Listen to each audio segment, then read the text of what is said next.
नाबालिका दुष्कर्म अभियोग टांगी थाना अधीन उच्चपड़ा पंचायत रे जड़े 10 वर्षर आदिवासी बालिका प्रति दुष्कर्म होता थाना अभियोग होती।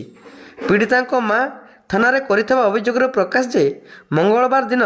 पीड़ितार बापा ड्राइवर एवं माँ दिन मजुरिया काम करने बाहर को जाइथिबा बेले संध्यारे घरे कहीं नथिबार सुजोग नहीं सही ग्रामर बसंत सही 35 वर्ष नामक जड़े व्यक्ति पीड़िता घर को जाई पीवा पानी मागिथिला। पीड़िता पानी पाई घर भीतर को जीवाक अभियुक्त बसंत घर भीतर को जाई पीड़िता सहित जोर जबरदस्त दुष्कर्म कर फेरार हो जाइछि। संध्यारे पीड़िता माँ घर को फेरी झीर अवस्था गुरुतर देखि तांको प्रथमे टांगी हॉस्पिटल एवं परे परे कटक बड़ मेडिकल को नहीं चिकित्सा करथिले। अभियोग पाई टांगी पुलिस घटनास्थल में पहुंची तदंत करुवा बेले आज अभियुक्त को गिरफ्त कर सूचना मिली। अभियुक्त बसंत पीड़िता बापा को बंधु बोली पाख पड़िशार सूत्र प्रकाश। कौन है कहल घटना मो झील को दुष्कर्म कर बाबू स्वाई बोली गोटे पिला उच्चगार केमती कौन कला कौटी कला छुआ खेलुले दांडे सी आसला मो कति बुलिया मत कहला तो मुझे बुलिया कहली तुम कति देखा करा आसिक मत पचारा छुआ को आगे पचारे तुम स्त्री छुआ पिला कौटे जाइए मुझे छुआ मोर खेलुँच मामू घर आड़े आ मो स्त्री जाइए कंपानी कम को मुझे बर्तमान छुआ पाखे से कहला हूँ चल ठीक अच्छे कहीं ना छुआ पिला कहीं ना मोर जाऊँगी पलि घर को मत कहला गला मुझे पचारे देखिली कौटे गला कौन कला मत छुआ खेलुँच घर आड़े खेलुवे टीवी देखुए मुझे भाविली मोर घर बसती मोर सान भाई जन मत फोन कर कहला भाई तू कौटी ना मुझे कहली मु घरे अच्छी ना तो सांग किए तो झील को माड़ी बसला मुझे जाकि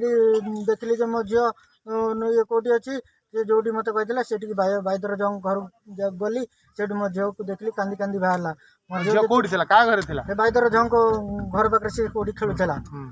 मो झील को जो देखली मो झील बहुत जोर कांदुला कांदी कांदी कहला बापा तुम सांग आसला मत एमती कला कहली कौन कला ना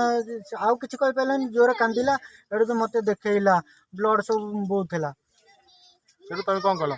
मो झील को लेकर मुझे आसली चुपचाप घर को ता बो को फोन कली बो जो जाता कंपानी कम को बो कति फोन कली कहला ठीक अच्छे तुम आस दिव मेडिकल दिव मुझे बो को लेकिन आसली मेडिकल गली थाना आम मेडिकल आसला